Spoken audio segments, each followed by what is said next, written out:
My name is Gabriela Soto Laveaga, and I am a professor of the history of science and the Antonio Madero Professor for the study of Mexico at Harvard University. Like farmers, historians are rarely invited to sit at the table. We tend to ask too many questions, and then we examine each of your responses. But we hold universes of information in our heads about not just what happened, but the hypotheticals about what could have been. We also, together with journalists and good PR people, craft the narratives that will become the stories for the future. I wish to thank the organizers of this event, and in particular Bram, for having the terrific idea for this panel. It is only in keeping our past attempts to transform agriculture and end world hunger as part of our present, what we're going to hear now, what worked, and examining also what did not, that we can move forward.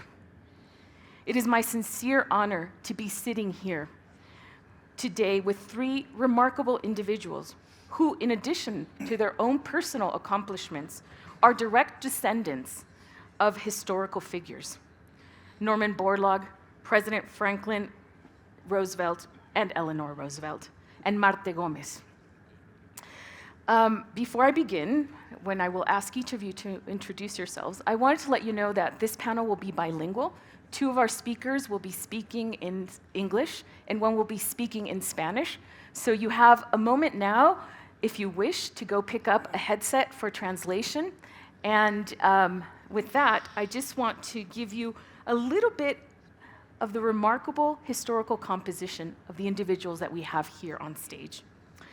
Borlaug needs no introduction in this audience, but beyond a scientist, he was so much more. He was a nimble diplomat.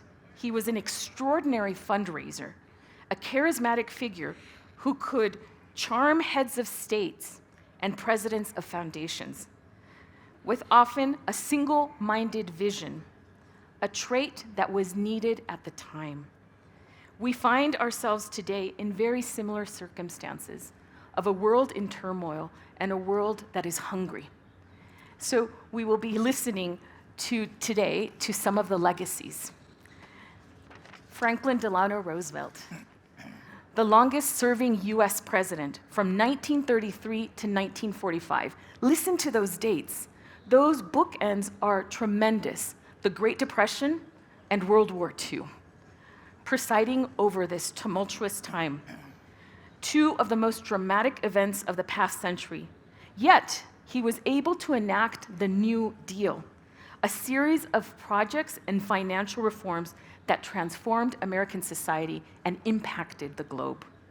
Today, the levels of poverty and hunger, as we have learned in the last couple of days, and as you all well know, and the number of displaced individuals around the world is in some ways far worse than what we were experiencing at the time. We need to be thinking of the legacies of FDR and Eleanor Roosevelt as well. And Marte Gómez, a Mexican agronomist and politician who was Minister of Agriculture, the director of the National School of Agriculture, what came to be known as Chapingo, a graduate of the National School of Agriculture. And he was also a true visionary. He understood the power of agriculture to revolutionize a country. And what he attempted to do in the 1920s and 1930s was to give land back to the peasants and to ensure that governments created subsidies that would create a stable farming class. Not truly successful, but the legacies of those attempts are crucial for us to understand how we can implement some of those projects that weren't realized a century ago. And with that, I turn to our panelists, and I will ask you to very briefly explain who you are before we begin our questions. It's great to be here. I was a member of the board of CIMIT many years ago, so it's a bit like coming home. Feels like family here. I'm an agricultural economist. I've been working in food and agriculture for a couple of decades across public and private sector. Most recently, the global head of public affairs at Bayer Crop Science and the global head of sustainability But now I'm in a stage of life where I can be an advisor and board member. Thank you. Jeanie? I'm Jeanie Borlaug. I'm daughter of Norman Borlaug, and I am also I have taught high school for 42 years, and I am a member of the BGRI, and I thank Ronnie Kaufman and Cornell for allowing me to serve on that board. Y Marte, si gustas presentarte. Soy Marte Gómez, hijo de Marte R. Gómez, y consideré que me habían invitado a mí para platicar Oops. Wait. de Espera. agricultura. En este momento consideró la conveniencia de crear la Fundación Rockefeller. Debo advertir que históricamente el vicepresidente de Estados Unidos, Henry A. Wallace, llegó a México como representante del presidente de Estados Unidos, y ahí nació la idea, visitando Wallace la Universidad Chapingo ahora, que en ese momento era la Escuela Nacional de Agricultura, y visitando los campos de experimentación que eran en ese momento los que existían, Wallace consideró que era conveniente apoyar ese proyecto con una fundación que le diera calidad de servicio e investigación de las semillas mejoradas. El presidente de la Rockefeller Center y el presidente Wallace sometieron una consideración a un gran hombre que después fue premio Nobel y que tiene un prestigio internacional por la investigación de sus semillas mejoradas, principalmente maíz, trigo, cebada y frijol, el doctor Henry Borlaug. Felicidades. Gracias. Muchas gracias, Marte. I'd like to begin with Jeanie. Can you share a specific story or anecdote about your father that exemplifies his commitment to supporting smallholder farmers and how it has influenced your own advocacy?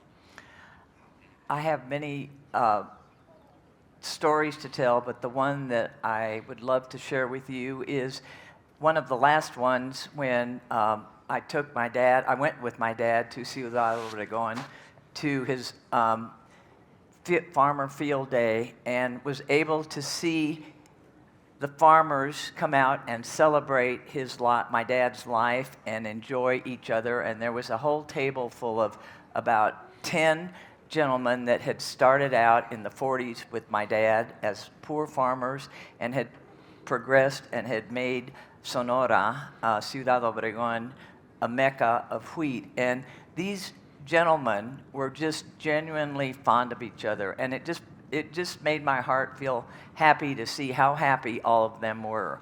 And they probably knew that this was probably the last time that some of them would be together. I think that field day has continued, and I continue going to that every year, and I rejoice in the opportunity to do so. Thank you so much, Jeanie. Sara, I wanted to ask you about some key lessons from your ancestors that you believe are critical for strengthening farmer resilience today. So maybe I'll talk a little bit about their leadership styles. My great-grandparents had very different leadership styles, but somehow they managed to complement each other and get a lot done. And I'd just like to take a minute about my great-grandmother's leadership style. And she was just so focused on connecting directly to the people that she wanted to help and feeling accountable to individual people. When FDR got into office and she became First Lady, she invited the American people to write personal letters to her. She got 300,000 letters in 1933. Wow. Imagine doing all of your jobs plus receiving 800 letters a day, many of which she answered herself. A few weeks into his administration, she bought herself a light blue Buick Roadster convertible. And she went out on her own, much to the dismay of the Secret Service. And she wanted to visit regular people in their houses and their workplaces, and she wanted to ask them what their lives were like. And that was through her whole life. These conversations had respect, and they had humor, and they had empathy. And she would take that information back and either through her own activism, and there's lots of examples of her sort of quiet, radical activism directly, or take it back into the policies. And it was just a huge lesson, I think, for all of us. If you translate that into the work that we do, you know, how much time have we spent in the field? How many farmers have we talked to this year? And do we approach it in a way where we assume that they're going to teach us, that we're going to understand more about what we're doing and take it back into our innovation and our policies? So I think she's an inspiration in many different ways, but I've always loved the way she connected directly to people and insisted on just walking into people's houses. The first lady having a cup of tea.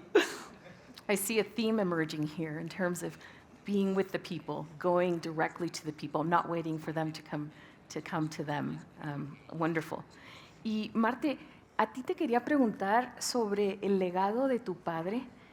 Hoy en día el campesinado mexicano, él luchó muchísimo para crear una arquitectura en las zonas rurales que pudiera ayudar al campesino. ¿Me pudieras comentar un poco sobre el legado de tu papá en el México de hoy? ¿Qué se logró y qué no se logró? Yo creo que el primer legado de Marte Gómez fue la creación de la Escuela Nacional de Agricultura en Chapingo, en donde al final de su discurso plasmó la idea que prevalece hasta ahorita. Aquí se enseñará a explotar la tierra, no al hombre. Esa preocupación vino por la defensa que antes había hecho el campesinado mexicano, dotándolos de sus tierras, y presentó un proyecto definitivo para que el campo mexicano se maquinizara.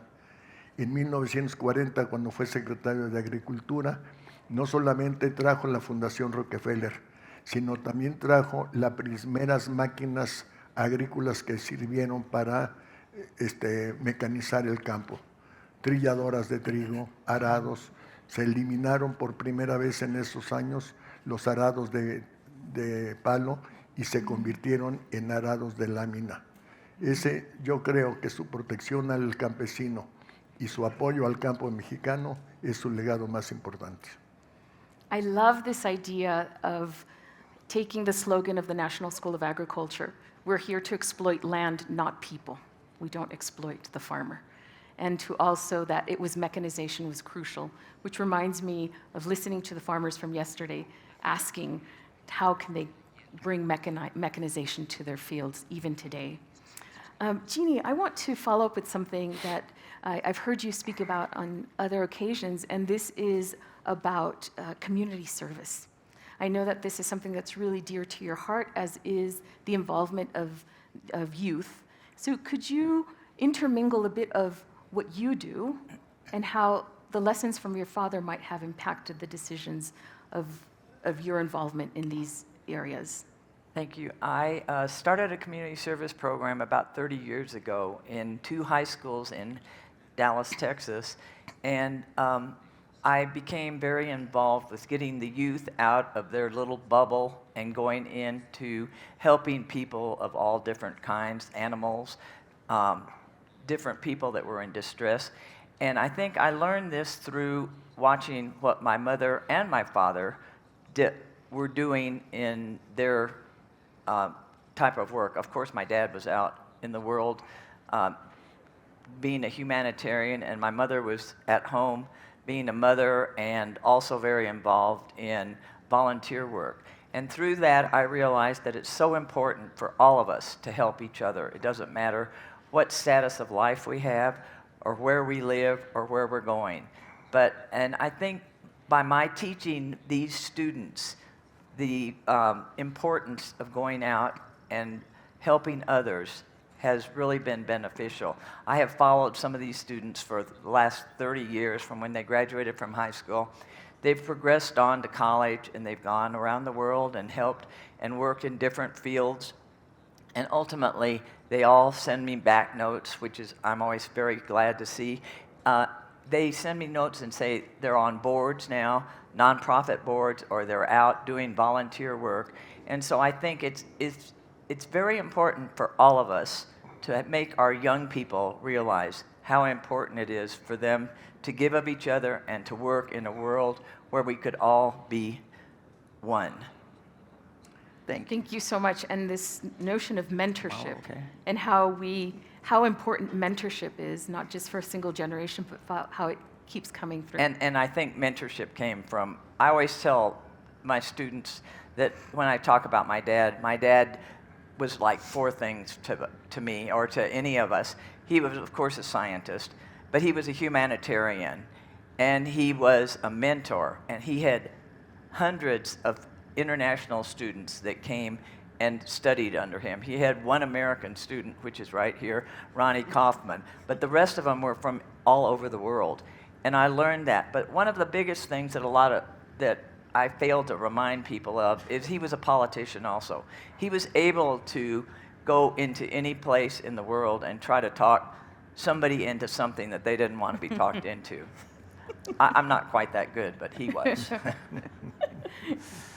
Talking about doing things that we didn't quite want to do. Sara, I'm really interested if you could speak about, we're in this really difficult moment at a global scale right now, where we need potentially new framings, new ways of seeing the world. And I'm thinking here of the New Deal policies that were enacted at a time when the world felt really desperate. There was a lot of hunger, incredible poverty, and the solutions that we had on the table didn't seem to be working. So it was about creating new radical ways of thinking. I was wondering if you could speak about the New Deal and placing it in a context of today. So I'm not a historian, so just apologies to any historians up front. But I do think one of the important things that we forget is that FDR had a massive mandate for action. He won 42 out of the then 48 states. So the first caveat is, if you're given that breadth of a field to innovate in, you can innovate, which is not the same in many governments around the world that are much more constrained. But I think if you asked, I'm taking a huge leap here, if you asked the Brain Trust, including as Wallace was running it, that drafted the agriculture part of the New Deal, I think they would have said, we're trying to create the environment for farmers to invest long term.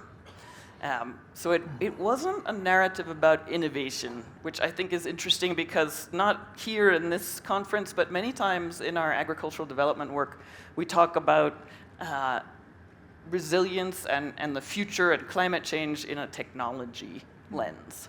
And here, this morning even, it was technology and policy. And if you think about the New Deal, if you were to boil it down, it would have been put a little extra money into farmers' pockets so you get them off the ropes, reduce their risk, price risk and production risk, and give them access to affordable credit. And through that, it meant that they wanted, and they made financial sense for them to take on new seed varieties and fertilizer and agricultural equipment and take care of their soil long term. And I think maybe the biggest lesson for us is that even though the technology arc is super important, and we know that we have to innovate very fast to be able to meet the challenges of climate change that are coming, we can't forget the policy and the enabling environment, and we need to keep asking, how do we make that market and institutional and policy environment where it's going to get farmers to be able and to make it financial sense for them to invest? Wonderful. I love that response of just thinking about policy, but the right policy, taking into consideration the farmers themselves. Y Marte, en tu última pregunta, en tu respuesta, mencionaste a Chapingo. Quería preguntarte si pudieras hablarnos un poquito más de la importancia de la enseñanza dentro en la Escuela Nacional de Agricultura.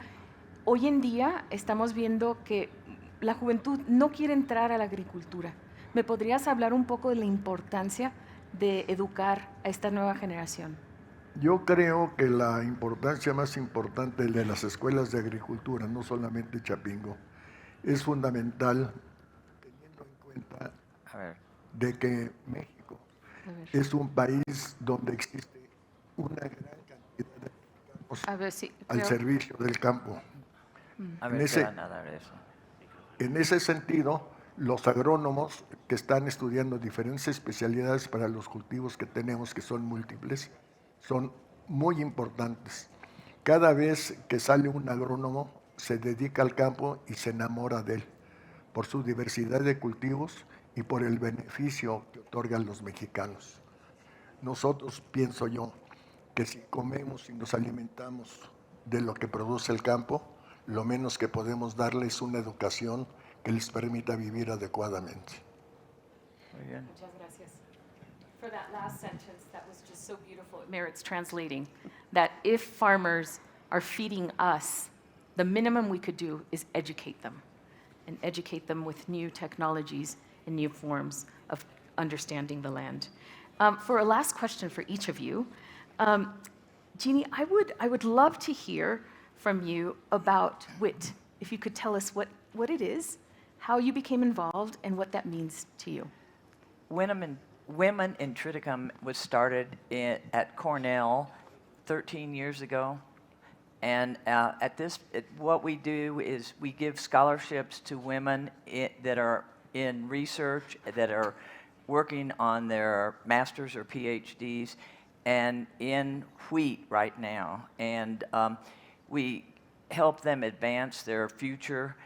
At this point, we have given 64 women opportunities to do this throughout the world. They come from all walks of life, all different parts of the world.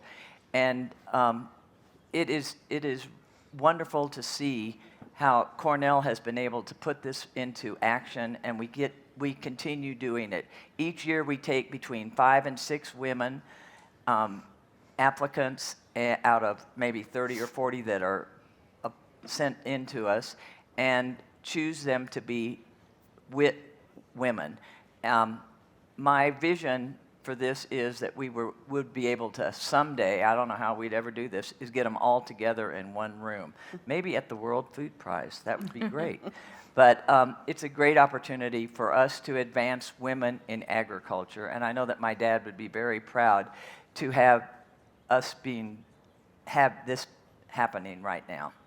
Thank you so much, Jeanie. Sarah, I'd like to ask you, you're an expert in corporate sustainability and as well as other areas, but the idea of corporate sustainability did not exist 100 years ago. And I was wondering what ideas are emerging right now that you feel we should be looking at, because we will be analyzing them in the future. Well, I guess the big message is that the private sector has changed pretty radically, even in the last 5 years. Whereas sustainability, you could have said it was more on the reputational end, or that companies made partnerships because it benefited something. It's full-on center strategy now. They know that their customers are changing with climate change. They know some of it is sort of market share and profit driven, and some of it is risk driven. There's a huge uptick in climate litigation. Companies are paying attention. There's a huge move in biologicals, for instance, in the input companies. That's because the regulations are changing, the clients are changing, what the farmers are going to be able to do is changing. So as a nonprofit and the public side of the partnerships, I think it's just super important to sort of recognize in the company that you're thinking about partnering, why are they paying attention to sustainability at this point? Because once you find those really center strategy pieces that matter to them, that makes for a robust partnership moving forward, much more robust than the nice reputational piece that that we used to depend on. So it's just a very different landscape, and it's quite exciting. Como última pregunta, Marte, quería preguntarle sobre colaboración. Es algo que hemos escuchado mucho aquí en esta conferencia. ¿Me podría hablar un poco sobre qué se necesitó para que funcionara lo que hoy es el CIMIT? ¿Quiénes colaboraron? ¿Qué partes se necesitaron de esa agenda para crear un sistema de colaboración? La buena voluntad de muchos mexicanos, de muchos americanos. Principalmente hay que reconocer que Henry A. Wallace fue un promotor importante. También el señor Roosevelt Desde luego la participación esencial y la aceptación de venirse a México a vivir desde 1944 hasta su muerte del doctor Borlaug. Tenemos cerca de 80 años de que estuvo en México y fue una vida fructífera para el bien de todos, pero sobre todo para el bien de campo. El CIMIT, que seguramente es la simiente de lo que fue la oficina de la Fundación Rockefeller, es el mejor testigo del triunfo de los esfuerzos de todos los mexicanos y de todos los extranjeros.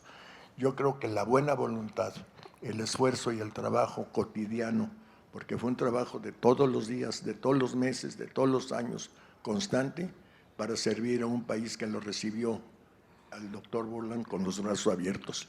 Tan fue así que el doctor prefirió que sus cenizas se regaran en los campos experimentales de México para perpetuar su memoria. Muchísimas gracias. What we've heard here is some things that we've already have been echoing throughout this conference. It's about mentorship, it's about hard work, it's about policymakers, but it's also about the type of policy that we're making.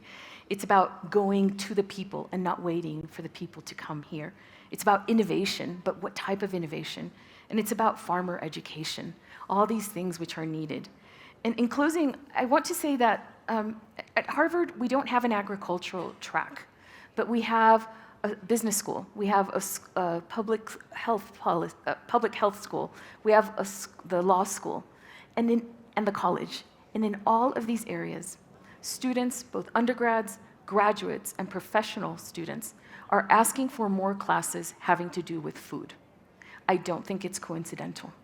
We are having to change our syllabi. We are having to change what we are teaching because the new generations are requesting to find out about food systems, food insecurity.